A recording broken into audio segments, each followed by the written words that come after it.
Stop me if you've heard this one before. The sequel is not as good as the original. Welcome to Earth 2, where superheroes exist and comic book talk is the norm. I'm your host, MoeCrosby. Actually, should I say superhero movie talk is the norm, because today I will be reviewing Guardians of the Galaxy Volume 2. So sit back, relax, and as always, welcome to the planet. Guardians of the Galaxy Volume 2, the highly anticipated sequel to surprise hit from Marvel, Guardians of the Galaxy.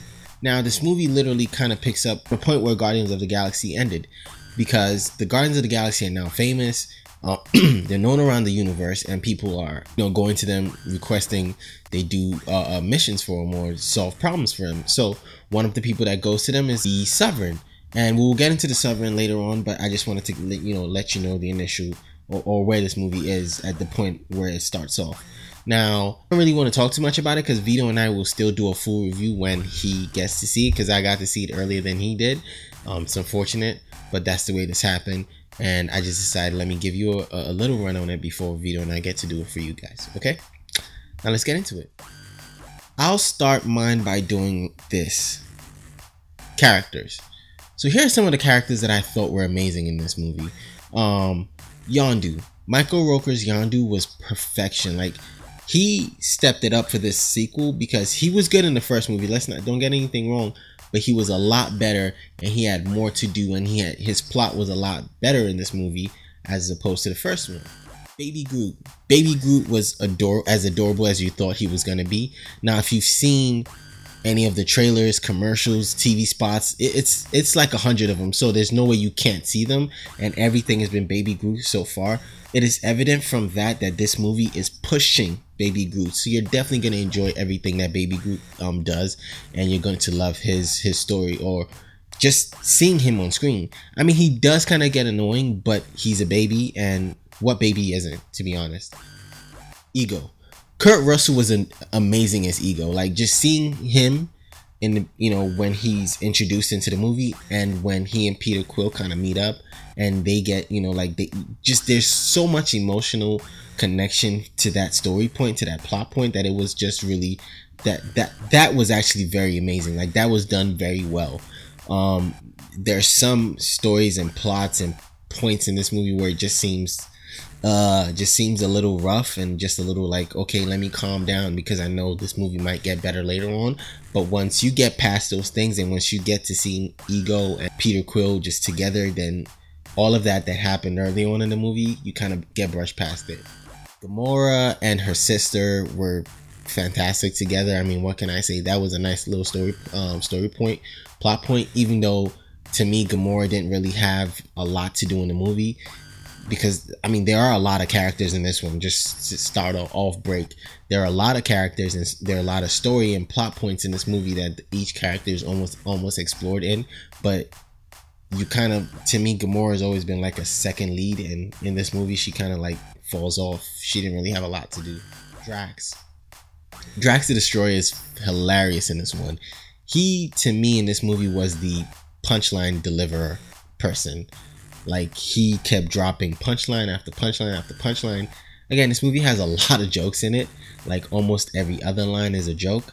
So get ready just for that point on its own, just because it's a lot of jokes. So you're going to be looking at you're going to be listening to a hell of a lot of jokes. And so it's just, everything is just coming at you at once. So it's just up to you how to take it, how to interpret it. It didn't piss me off. It didn't annoy me. It didn't frustrate me. I loved it. So I will take that. I mean, there was this one joke in the movie that went on for like forever. It just seemed to be going on for forever. That actually was annoying, but the rest of the movie was okay for me.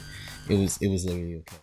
Mantis and Rocket. Rocket is Rocket. There's like, Rocket from the first movie is Rocket in this movie. There's almost no change or no additional. There's almost nothing additional in his character. Everything that Rocket did in the first movie, literally he's going to do in this movie, just in a different way, with different lines. So that's Rocket. Mantis was pretty interesting. Her character was really interesting. She kind of felt there, but it was okay for me, to be honest. I think that's about it for all the characters. I mean, Sylvester Stallone was in this for a minute and a half. Yeah, there were a lot of other extras that came in towards the end of the movie, or came in came in towards the end of the movie and just didn't do anything to further the plot or to make the movie, further the movie in any way, shape, or form. There are 5, not 1, not 2, not 3, not 4, 5 credit scenes. I'm not even gonna say mid, post, literally 5 credit scenes, because as soon as the movie fades to black, there's one, and then some, I think mid credits, there's another one, there's another one, there's another one, and then there's the 5th one. So don't leave, sit down and watch all of them. I will say this, they are not predicting any other Marvel movies. They're not predicting Thor, they're not predicting Spider-Man, they're not predicting Infinity War, they're not predicting they're not predicting any movie. It's almost 5 movies lined up from now, 5 Marvel movies, or 6 of them. No, actually 5, yes.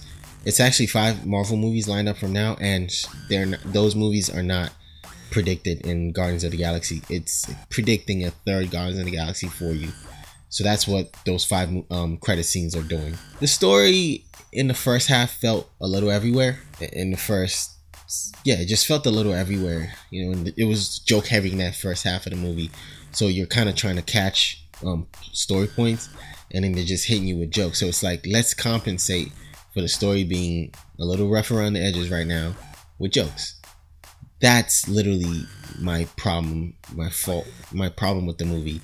It's just the first half of it. Because seriously, when it settles with Ego and Peter, it's a much different movie. It's a much better movie at that point. It just feels like, but it does feel like at that point some of the other characters get left out, and so it's just kind of hard to it's a movie with a lot of characters, so you gotta forgive it. If you're gonna go see it, you gotta forgive it for that.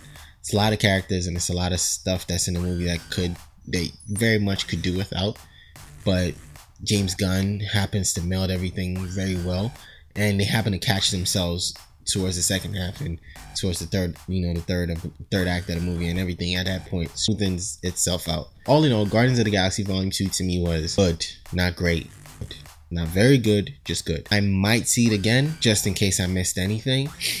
I've tried to do no spoilers in this. Once Vito sees it, and when we get to talk, how we do on Earth 2, we do a video, no spoilers, then we go on the podcast, we drop all the spoilers and all the points. So once Vito sees this and we talk about it, we do a video for it, then we go back, because I'm not even gonna grade this. These are just initial thoughts on it. Go see it though. I will recommend that you go see the movie, so definitely go out and go see it. Again, it's your boy MoeCrosby. You've just listened to my initial thoughts on Guardians of the Galaxy Volume 2. It comes out this weekend. Do yourself a favor, have a weekend, go see the movie. It's pretty good.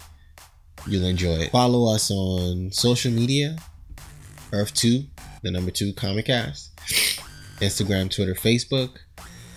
Come back here. We starting to do a lot more stuff as the week goes on, as the week goes in. We do American Gods on Monday.